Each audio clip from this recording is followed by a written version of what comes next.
Hey everyone, this is the Anova video. I don't have a lot of updates anymore. I sent most of it in the email just yesterday. And so I do have one question that somebody asked I think is important for everyone. Your grades are going to be in the main um, stats class page. I don't know if you guys noticed, but around spring break, I actually updated everything and moved it over to the stats page. So all of your final grades, nothing's final yet. Obviously, a lot's going on, but everything's going to be taking place in the main class page. So don't look at even with this chapter 11 stuff, I'm still working on getting that switched over. Do not look at do not look at anything in the lab section. If when I switch things to the lab, if when I switch things to the full class page, you have a problem with what it says for chapter 11, then email. Don't email me before that. Because it's none of it's added up or correct yet. So don't worry about it. Wait till things get added up into your regular lab, I keep saying lab, into your regular class section, and then we'll go from there. All right, this is part one of the Anova video. I'm going to post it all, but I'm filming right now the chapter 11 one-way Anova activity. It's pretty simple and straightforward. I'm really just going to walk through with you guys, but I will run through the calculation on SPSS one more time so you can see it. So I'm going to go ahead and share my screen with you. You probably knew that was coming right now. I have two desktops set up now. It's pretty great. All right. I think you guys can still see me. I'm not sure. Yeah. Oh, there's me. I got it all.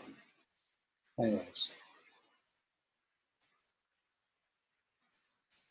we'll get started. Okay, so what you're going to see here is essentially we got our activity. And so what's going on here is we've got data. I'm not going to read this. You guys can read this. It's essentially we have 4 different groups of stress conditions and then the anxiety scores. So this is our categorical or our factor variable, and this is our continuous anxiety variable.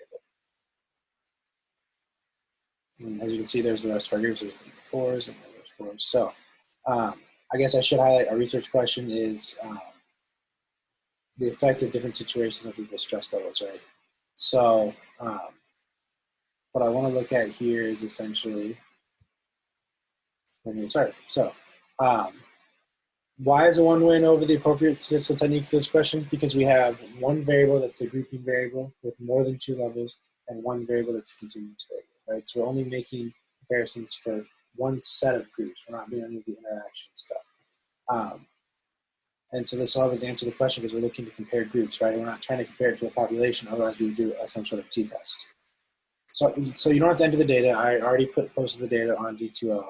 I have it open. I'll go to the second, but you enter the data.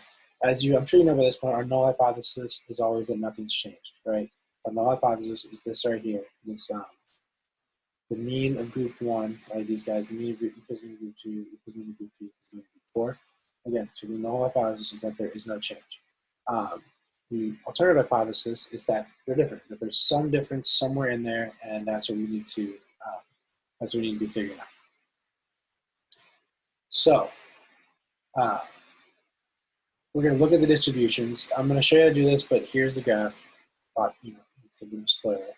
All right, so remember, just to get these graphs, you would analyze, explore. I'll move anxiety to the dependent list because it's the variable that we want to actually see the data for. And then the stress condition is my factor list variable because that's the grouping variable.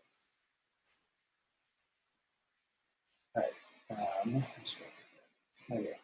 Okay, so hope you guys can see this okay. I'm going to go to analyze. I just lost my train of thought. I'm going to go to the script is explore. Back over so you can see it. And I'm going to do, in my dependent list, I'm doing the anxiety, because again, that's my continuous variable. That's our actual data we're collecting. And my stress condition is the factor variable. So I should count this output here in a second. I can set up. I don't know if you can tell by the angle. I've got them on. So things are looking up for me here. All right, let me drag this over. Okay, so there's some descriptives, but I do want to just skip ahead to show you that we were able to get our table. Now I'm just going to go back to one that's in the art in the activity, so we can just take a look at it.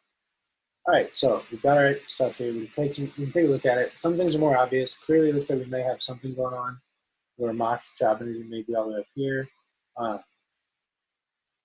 So we'll have to see in the actual data what's going on, but it looks like there's definitely some sort of differences here.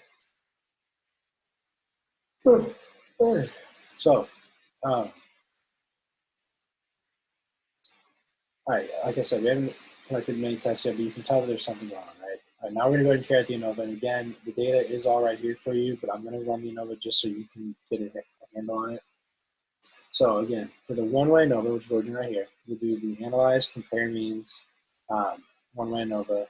Again, anxiety is still our dependent list variable. It's the variable that's like the thing we're looking at. It's the continuous variable.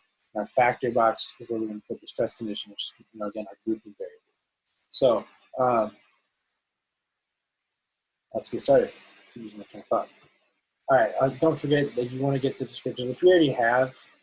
So I'm going to actually not include it in mine just to keep the output somewhat simple, but I will leave the homogeneous variance test so we can talk about it. So if I go back to this, I'm going to go to, I can see that in this box right here. All right, analyze, compare means, one-way ANOVA.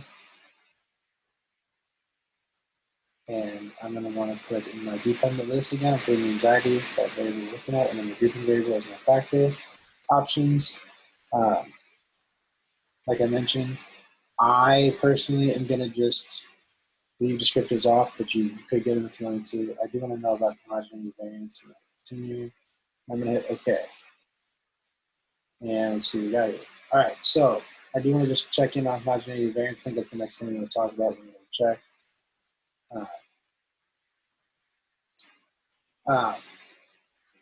Let's look at our descriptors. I think we have the descriptors. I think we've messed that up. So what we want to look at, I'll just look at it in a minute. We want to look at, after we get the descriptors, is our the mean and variability for each group, which you can see we have right here. We have our group means for the none, so the 1, 2, 3, and 4. So we have our means. We also have our overall mean, which is important too. So can we assume homogeneity of variance? Yes, we can, right? Because again, whenever we don't have a significant finding, that's good because it means we can assume they're the same. But this is the opposite when we're actually doing the research. I don't even know what this was. I'm sorry.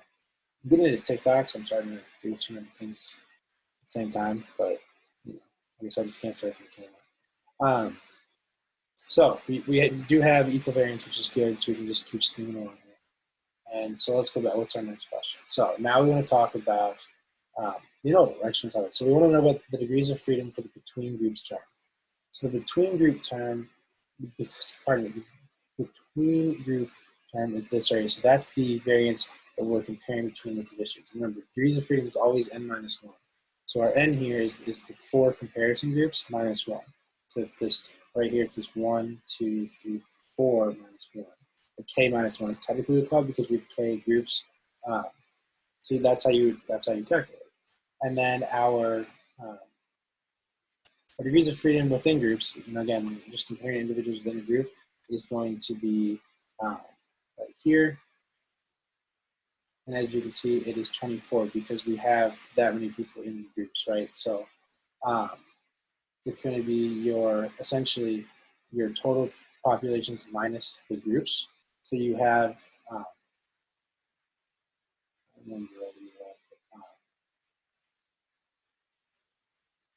28 participants minus 4 groups, right? So that equals 24, right? Because you have total degrees of freedom of 27. So your degrees of freedom within groups is essentially everyone in the study minus how many groups they're put in.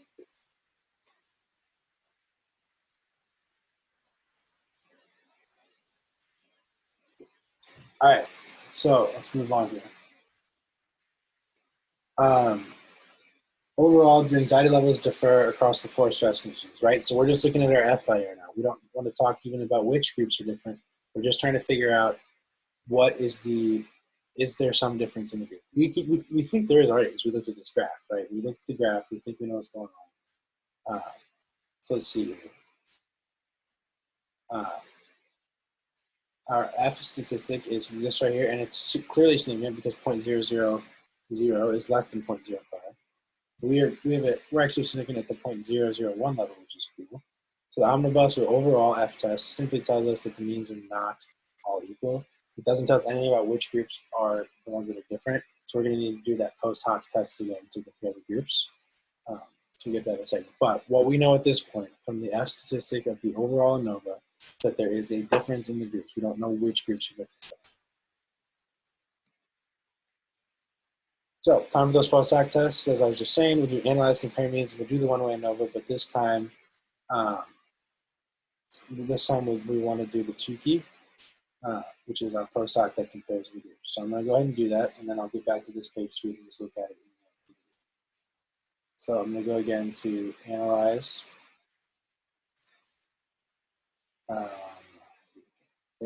Compare means. I'm going to do, this is all good. So I'm going to do a post hoc, and bring this down over here so you guys can see it. Two-key, continue, compare. To this left, everything else in here. Just start over. Okay. So now we've got these multiple comparisons, right? This is already in the activity, so I'm going to go back to the activity.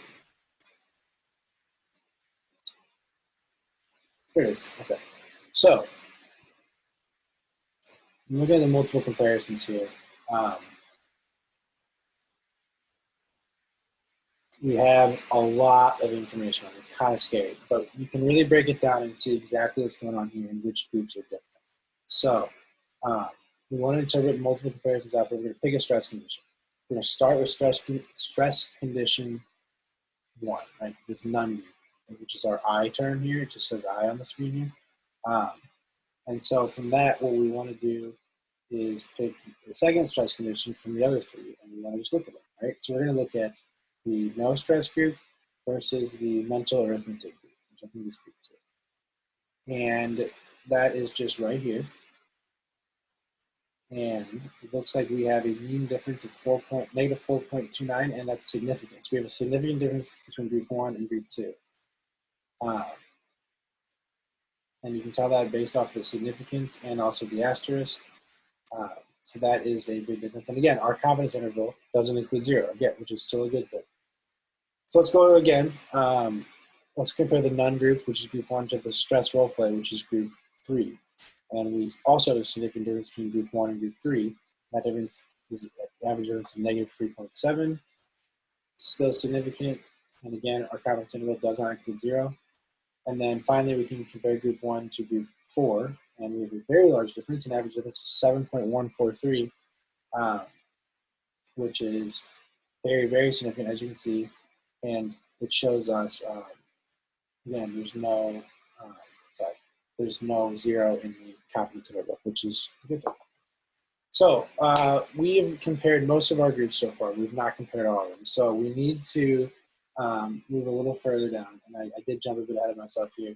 This is the exact same thing I was just talking about. So again, none versus mental arithmetic, average difference, significant. None versus stressful play, significant. None, I did this exact same thing. None versus mock job interview, huge average difference, very significant. So we still, like I said, we've now compared group 1 to everything, which means that we've compared everything to group 1. But that means we have not compared group 2 to group 3, and group 2 to group 4, or group 3 to group 4, right? I am going to not get ahead of myself and I'm going to jump down here. So now we are looking at comparing mental arithmetic with stress role play and mock interview. So like I just said, we're comparing this group 2, mental arithmetic, to group 3 and group 4. So I'll talk about here, then we'll go back down to where it says it. Looks like we have this one's not significant, and so this one's not significant either. Okay, so when I go down here, you can see that we have a mean difference of 0.74. It is not significant. That is nowhere near below 0.05. So there is not a significant difference of anxiety between groups 2 and group 3. And if you look at our table from earlier, that really does make sense because they're very similar. So there's no way you could really have a significant difference in those groups. All right. Okay, moving on. You have the,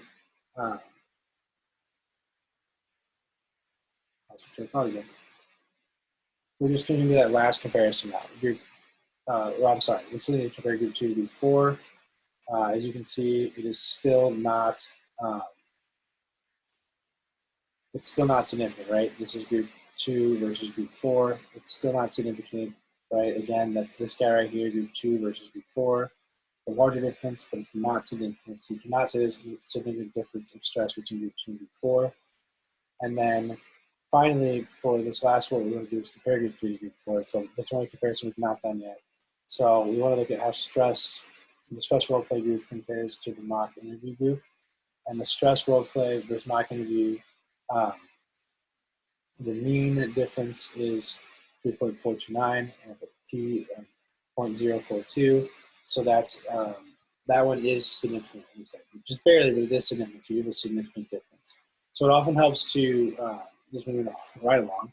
It often helps to interpret post-hoc tests with the error bars. So I'm going to go ahead and change the graph. It's going to look a little bit. It's going to look similar to what we just did, but different.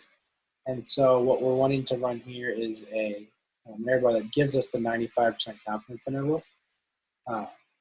So let's see. I'm going to move the graphs, legacy dialogues, the error bar, and I'm going to do highlights in the highlight sample. I'm going to move anxiety over. I'm going to stress which I'm going to make sure that the 95% confidence interval is clicked. And then I'm going to look at the groups that have significant differences. So one thing that I'll note in a second here is how to actually look at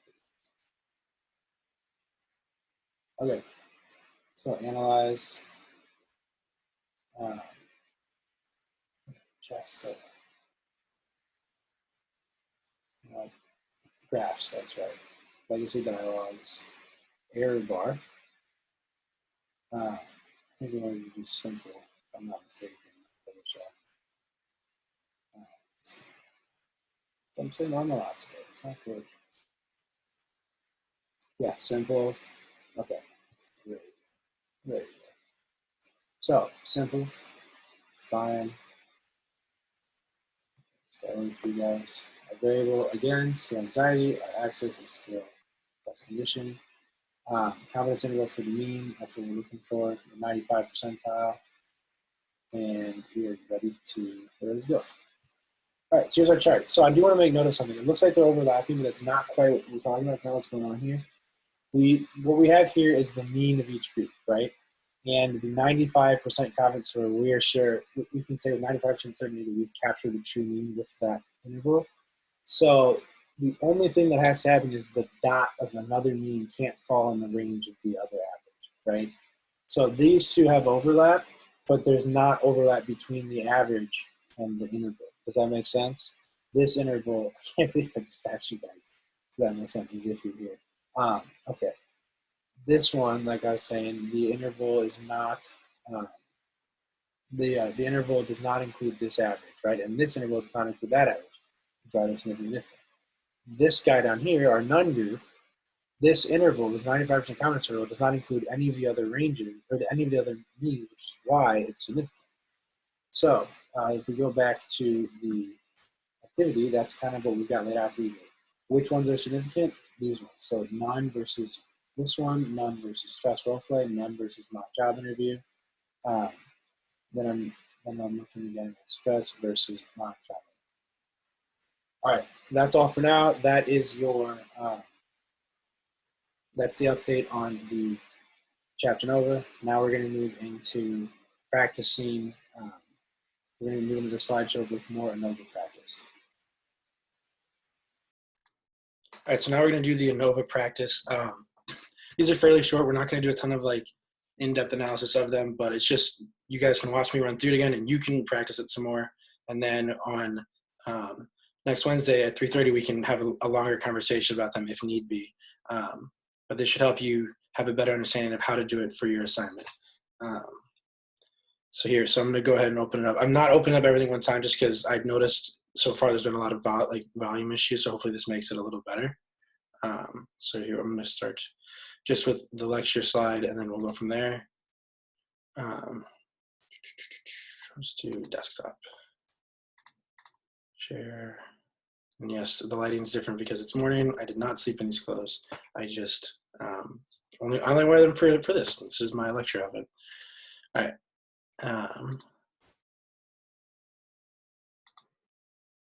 So we've got our just a two-way ANOVA practice here.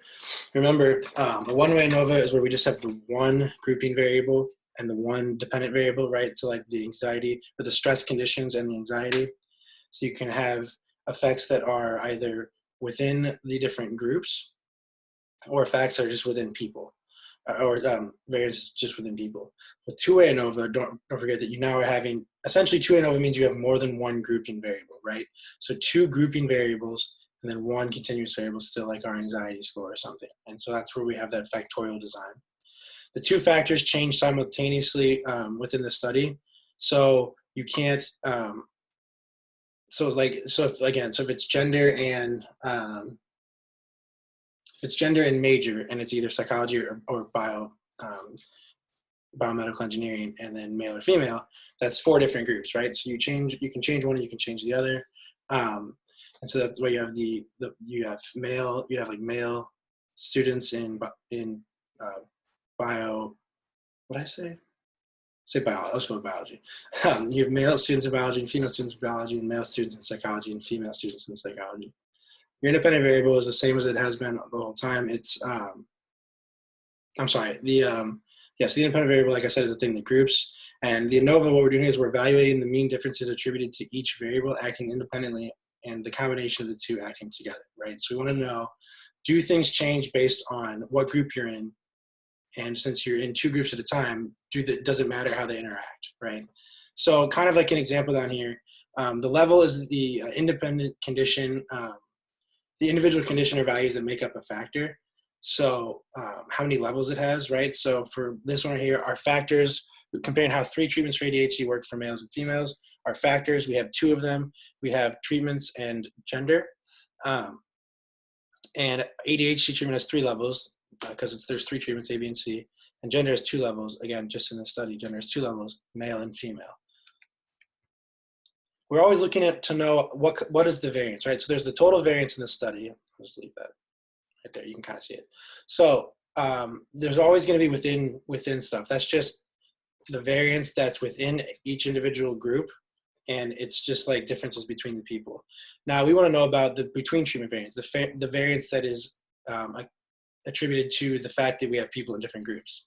So there's some variance that's explained by which group of factor A you're in, and there's some that's explained by which group of factor B you're in, and then there's some that's explained by the combination of the 2 groups that you're in. So I'm just going to run through 2 examples, then I'm going to move on to the activity, and then you'll be done with this video. So do jurors judge defendants differently based on the defendant's ethnicity and the type of crime they were charged with? Mock jurors were presented with a summary of a criminal case against the defendant. Some mock jurors were presented with a case where the defendant was charged with embezzlement, and some were presented with a case where the defendant was charged with armed robbery. In addition, the defendant in the case the mock jurors received was either African American or white. The facts of the case were the same. Jurors' verdicts and confidence in the verdict were multiplied to get a continuous verdict. Do jurors judge differently based on ethnicity and crime type? So what are our null and alternate hypotheses? Our null hypothesis is that there's no difference. That's always what it is. That between the groups, so you have your embezzlement African-American, your embezzlement white, you have your armed robbery African-American, your armed robbery white. Our null hypothesis is that there's nothing going on. Our alternate hypothesis is that there's some difference somewhere. So we're going to open the juror bias on D2L and run a 2x2 ANOVA, and I'll run through it. And I'm going to go ahead and I'm going to make the plot ethnicity on the horizontal axis and crime on separate lines. And we'll just talk about it. So I'm blazing through this. I'm about to film a fire TikTok after this. No, I'm just kidding. I'll make sure I give you enough information here. All right, juror bias. That's going to take just a second to load.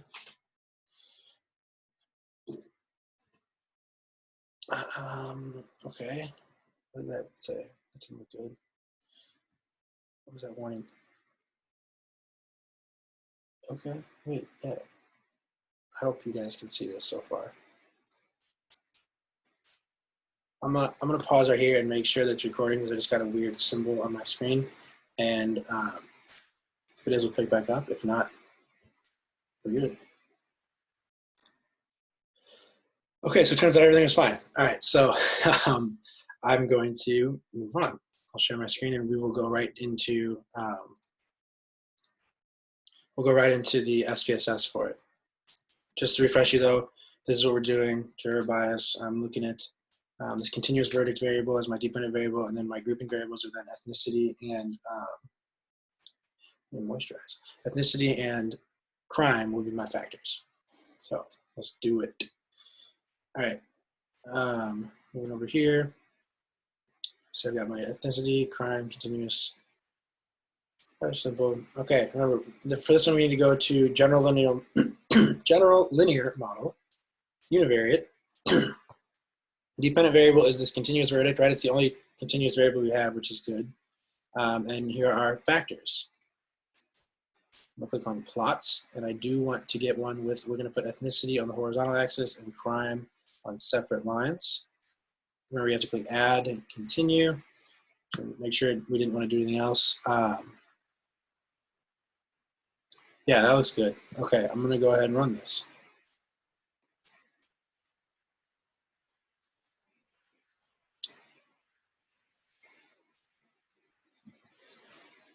Okay, let's see, where's my output? Let's see it.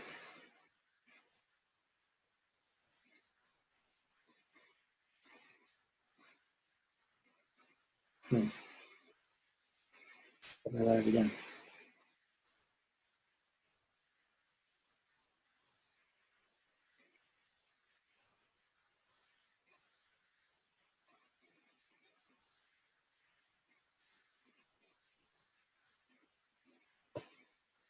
It's just taking a while. That's it? Huh, that was it, okay. Interesting. All right, so we've got our information. So we want to know if there's differences, right? So we're going to start by taking a look at,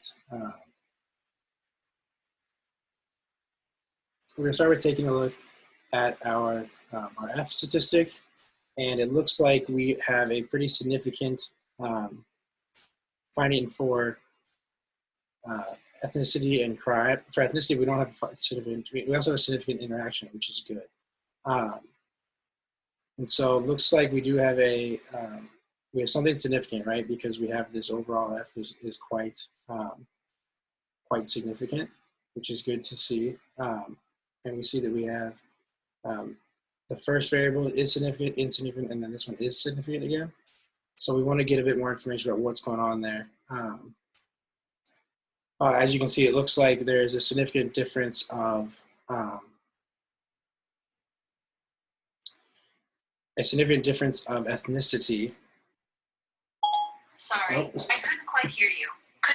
There's a significant ethnicity difference here, but not crime. So it looks like we've got some interesting things going on here, where we've got obviously, as you can see, for African Americans, the continuous verdict is much higher for armed robbery, whereas it's much lower for embezzlement, which is interesting. So that's where we see this interaction, right? So not only are there significant differences based on race, but there's an interaction, right? So you wouldn't be able to tell all the information you need here just by saying that there's a significant difference based on ethnicity, because that would be misleading, right? You can't say that there's simply a higher verdict rate for African Americans because it depends on the crime. So, and this data feels pretty stereotypical. And I don't know if this was actually collected or not, but it seems like the people in this study rated that for a crime of embezzlement, they were much more likely to convict a white individual than they were an African American, and then the opposite was true for armed robbery. Does say that it is helpful to do a plot or a bar graph, so I will do that this time just to see if there's anything worth looking at. Let's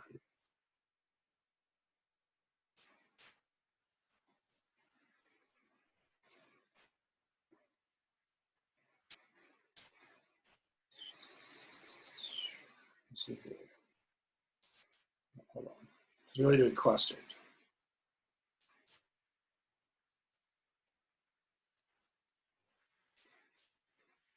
Error bar, simple.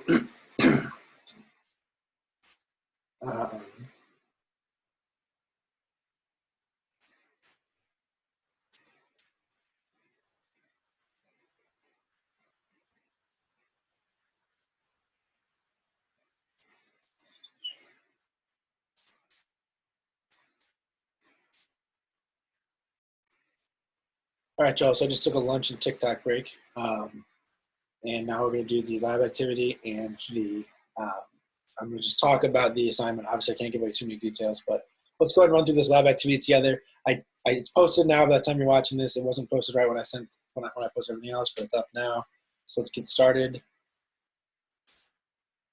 I know the audio is tough, but it's what we're working with for now. I'm hoping to get a microphone at some point. We will work this on my other desktop. Okay. We usually got two desktops. I don't know where to put this so you guys can see it, but hopefully you can. So here we go. All right, so researchers interested in the effects of level of stress and social support on physical illness symptoms. He has 3 research questions. Are there significant differences in mean level of physical illness symptoms between people with low versus high levels of stress? Are there significant differences in mean level of physical illness symptoms between people with low versus high levels of social support? And then finally, is there an interaction between levels of stress and levels of social support in predicting mean level of physical illness symptoms? All right, guys, so here's essentially, let's break down the questions that what's asking, right? The first question is, are people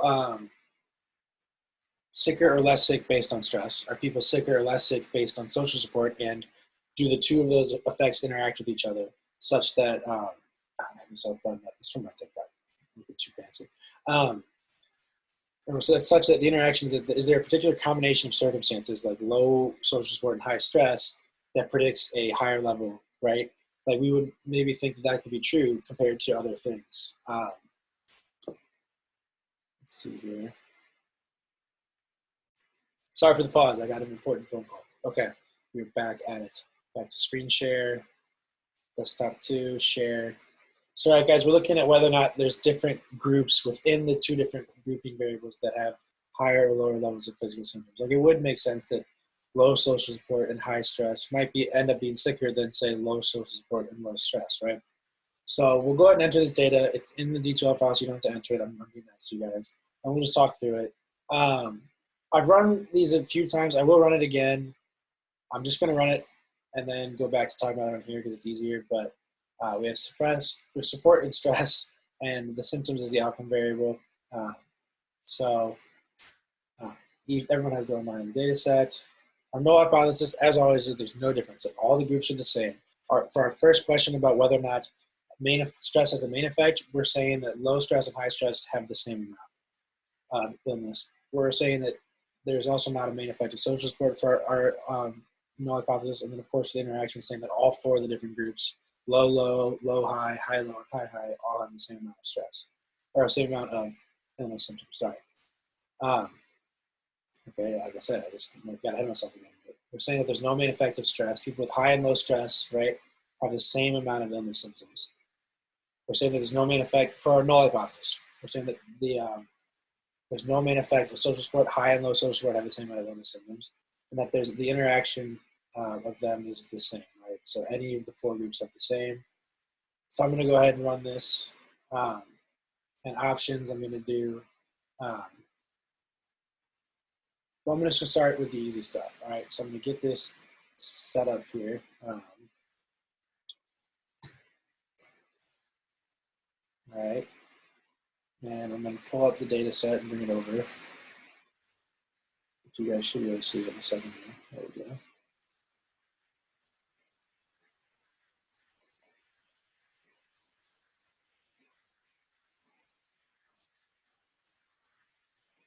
Okay, let's get back to it. All right. So, all right, I'm going to go to Analyze, General Linear Model, Univariate, uh, and I'm going to move symptoms to the dependent variable box. I'm going to move stress and support. I'll do it in the right order this time. I'm going to move stress, that's symptoms, and support right here. Okay, and then we'll click on plots. And now I'm moving stress to the horizontal axis and support to the separate line spot. I'm going to click add. Continue right there. Let's see, it even says in the assignment, but forget it. And now I'm going to go to options. And I'm going to use the purple arrow to bring stress support and stress support to the display means for box. Okay, so I've got my options page right here.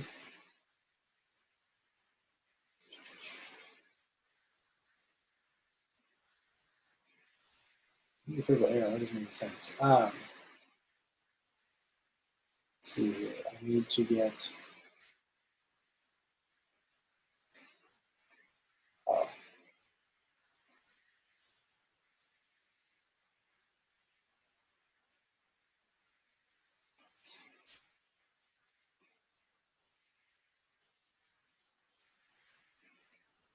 options, descriptives. That should be good. Estimate of effect size. There we go. And we want the test of continuity.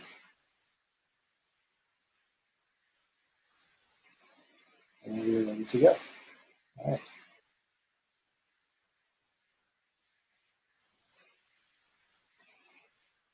There we go. All right.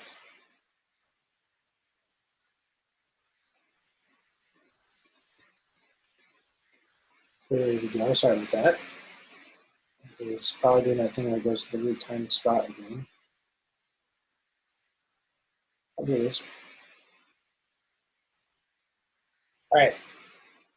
Got our output pulled up, but I'm going to go back just to what's in the slides now, just because it's simpler that way.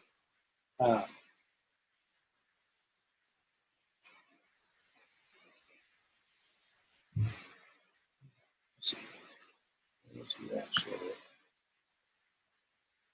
All right, there we go. So let's take a look at what we got going on here. The means test, we're good on the means test. It says our variance is not significant again, which is good to see. We can assume equal variance. So take a look at the Anova. All right, what do we got going on? Stress, insignificant. Support, insignificant, and stress time support also. Oh, I'm sorry, as we learned, they're all significant, as you can see. So we must really have something going on here. So ignoring the corrected model, corrected total and intercept rows, the Anova summary table looks just like the ones that we have seen in lecture. There's an F-test for each of the three hypotheses, right? For the stress main effect, support main effect, and the stress time support, and they're all significant. So is there a main effect of stress? Yes, there is, because this is significant. Is there a main effect of social support? Yes, because it's significant. And is there a main effect of an interaction of stress and social support? Yes. So we can look at the estimated marginal means and the plot to get an idea of what is actually happening. So first we're going to look at the grand mean. So the grand mean is the average physical symptoms score across all individuals in the same state. So that's essentially, if we ignored the other two variables and just took a mean of the symptoms, we could get our grand mean. Then we have group means, right? So these are the marginal means. And so that's if we took everyone, if we took the average symptom score for everyone with low stress, regardless of social support, and the average score, the average symptoms for everyone with high stress, regardless of social support. You get your means for those groups. So you can see a pretty big difference there. Same thing with support. We can take the average symptoms for people with low social support across all levels of stress. We can take the average symptoms for people with high social support across all levels of stress.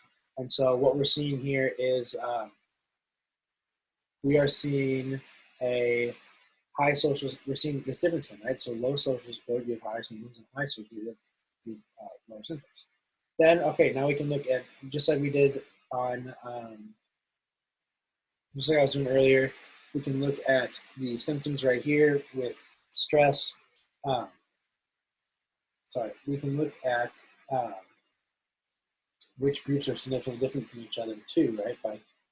So we get these individual group means for the 4 different groups. For low, it's 3.8. For low, high, it's 4.0. For high, low, it's 2.8. And for high, it's 6.0. And then now we're going to look at this guy at our plot. And from the f-test and the plot and the group means, what can we conclude? And so what we can conclude from all that we've seen so far is that people with high stress have significantly higher means of physical illness than people with low stress. We can also conclude that people with low social support have significantly higher means of mean levels of physical illness symptoms than do people with high social support. And then finally, we need to start interpreting this interaction, right?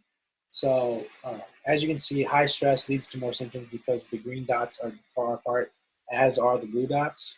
But then also you can see that social support definitely has a huge effect here, but not as much down here. So we'll see what's going on.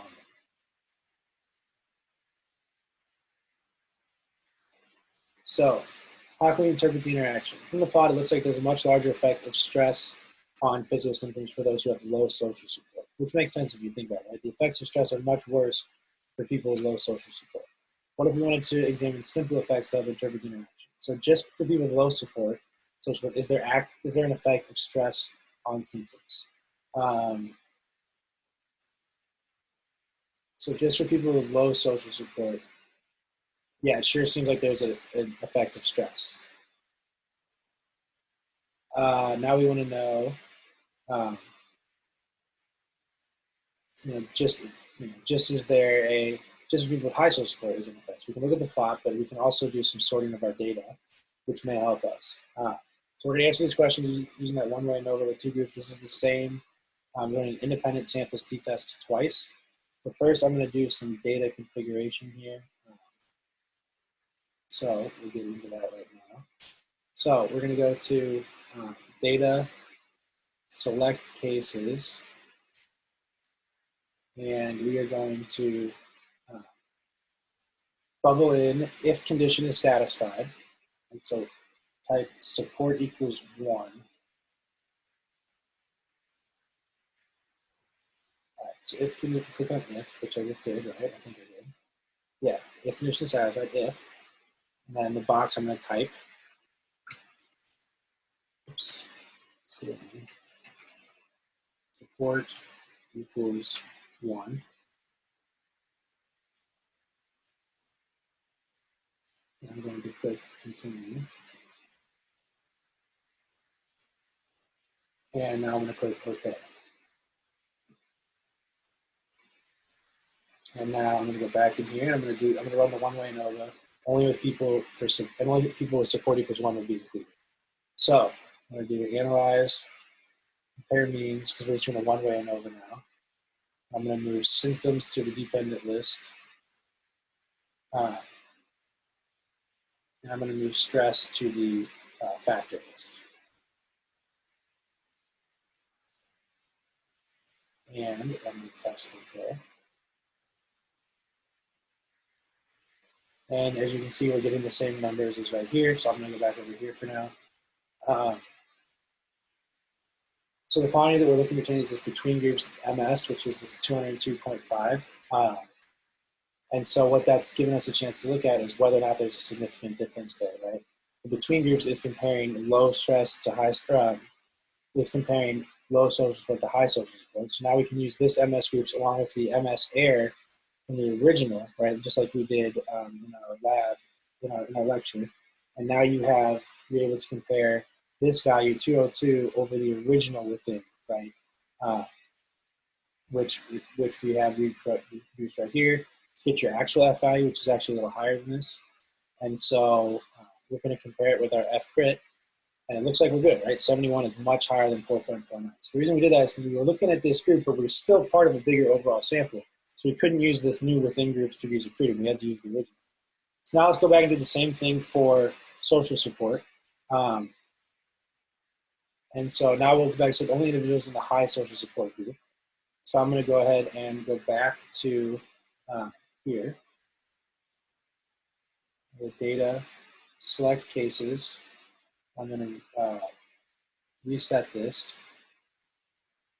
And the if condition is going to be the if condition here, as I recall, is going to be for individuals with high support, what is the effect of stress?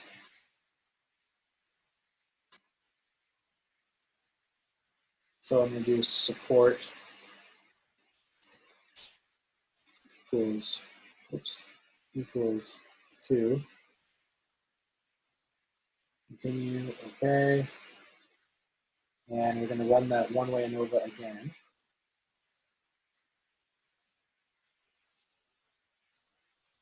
And we're ready to go. We should see something different now. And you can see we get this 5.0 figure here.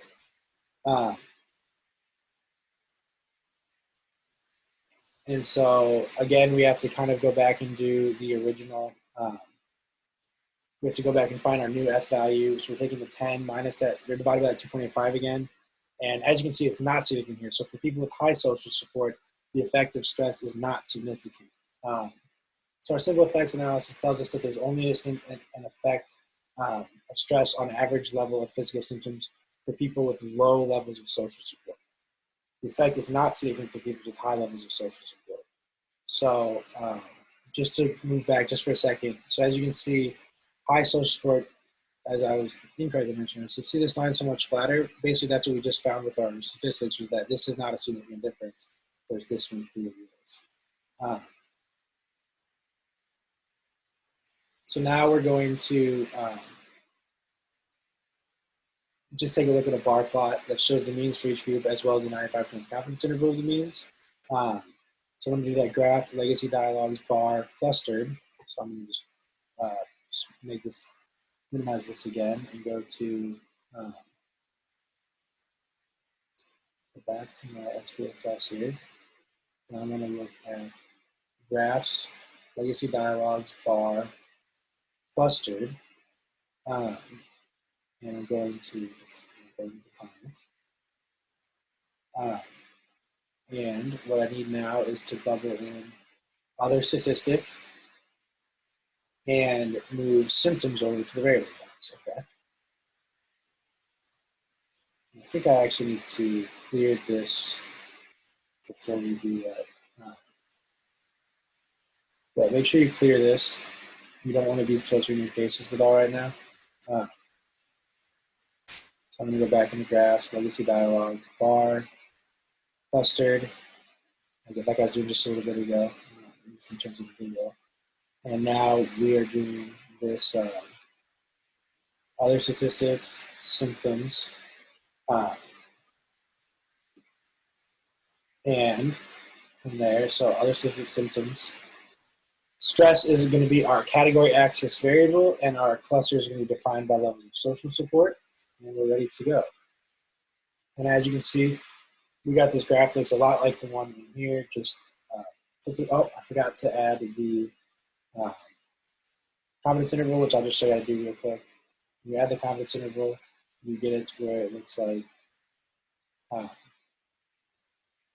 clustered, define, options, display error bars, which is the confidence interval. Okay. I'll get the same graph with the bars. Okay, now we're going to go back over here and graph this up. So what you have here is the graph. We have our graph now. And as you can see, there is serious overlap in the confidence intervals for these means, but not for these, right? So we have some significant differences amongst our groups, others we don't. So we can see the substantially higher mean for people in the high stress condition with low levels of social support. The effect of stress is only significant for people in the low social support group, which is the blue bars, okay? Because high stress compared to low stress, this is the only one that's significant, right? These guys overlap. And that's kind of the only thing we can really conclude here. We can conclude that for people with high stress, social support does make a difference. But for stress, all we can, social support only affects, the effect of stress is only significant for people in the low social support group, right? This right here. So if you compare blue to blue, that overlaps, and then social support only matters for people that are out of stress. So that's kind of how we would do that, how we would talk through that. Again, definitely down to talk more about it on Wednesday. It's a lot to explain. It's hard without like getting the sense of where you guys are at from your facial expressions. But I will just wrap up by touching on the lab assignment real quick. Again, this is now due on the 25th. And so, I mean, I obviously can't tell you the answers or anything, but here's your data. You know how to do the types of ANOVA. With the t-test one, there's kind of some confusion. You may have to do any type of ANOVA here, right? Not just the one we just talked about. So it says what type of ANOVA is appropriate. You'll need to tell me that. You can just type it in. Tell me the null and alternative hypotheses. What is your conclusion regarding? So yeah, tell me again whether or not we can assume homogeneity of variance or equivariance. And tell me whether or not the results are significant. Things seem pretty straightforward. You can ask me specific questions about it.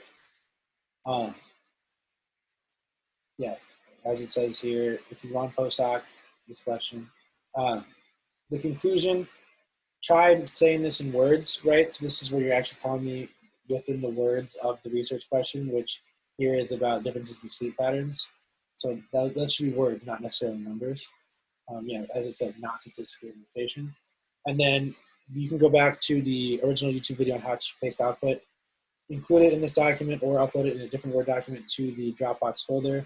Again, include as much as you think is necessary. I would love it if you guys could cut out stuff that's not necessary, but if you're not sure, just leave it, that's fine.